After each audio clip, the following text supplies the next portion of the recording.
পারবো ও আমার সঙ্গে একদম গভীর আবার খুব ভালোবাসা পাচ্ছি আমাদের দুজনে। আর ও বলেছে আমি তোকে ছাড়া একটা সেকেন্ড থাকতে পারবো না। মনে হয় না গল্প এটা ওকে বলি তোকে ছাড়া আমি একটা সেকেন্ড থাকতে পারবো না। ও বলছে আমিও তো তোকে ছাড়া থাকতে পারবো না। তাহলে আমরা দুজন দুজনকে গভীর ভালোবাসি। এই ভালোবাসার জন্যে এই জীবনে কোনোদিন অভাব অনটন দুঃখ জ্বালা যন্ত্রণা কিছু শুধু আনন্দ আনন্দ আনন্দ আনন্দ ধামের মধ্যে থাকি। কি আনন্দ পাই না, কে কি বললো অনেক বলা। কে তোমাকে বলবে? যারা বললো তারা সরে গেল, যারা বললে তারা সরে যাচ্ছে। কি বললো গালাগালি দিয়েছে? তোমার সব থেকে কাছের একটা লোক ছিল, তার আমি একদম বোকা বেনে গেছিলাম, অনিন্দ। যে ও সব থেকে কাছে ছিল, গোপাল মা যা বলবে তাই শুনবে। গোপাল মা সব দিয়েছে, কত দূরে গেছে কেন জানো?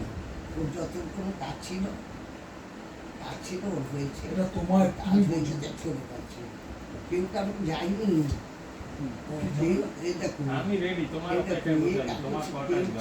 যায়নি, শোনো না, মন ভরে গেল। সবাই আছে, সবাই আসবে আবার বলে আছি। একটা কথা বলবো, ভুলে গেছে সব জিনিসগুলো। তার মায়াতে পড়লে মানুষ ভুলে যায়। ভুলিয়ে দিয়েছে ওই মায়া, আবার মনে করিয়ে দিয়েছে। তুমি মা, আমি বুঝতে পারছি, অন্য লোকে না না ওদের সাথে দেখো, আমার সাথে দেখা হলো, আমার সাথে দেখা হয়েছে। এইখানে বিরাট প্রোগ্রাম ছিল, সবার সাথে দেখা হচ্ছে, কথা বলছে, অনিন্দ কথা বলছে, কিন্তু সাহস পাচ্ছে না গোপাল মার কাছে আসা। আমাকে সবাই বলছে গোপাল মার কাছে সামনে আসার সাহস নেই। আমি তো যাই মাঝে সাঝে, আমার সাথে দেখা হচ্ছে না, হয়ে যাবার কথা না।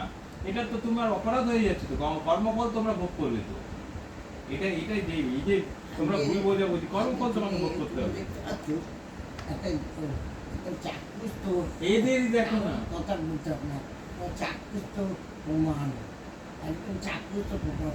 যে একে দিল সে কি আনন্দ হয়েছে, কি আনন্দ। এই যে রথ হচ্ছে, এই যে কত কি হচ্ছে অনুষ্ঠান, কি ওদের দেখো প্রচন্ড আনন্দ।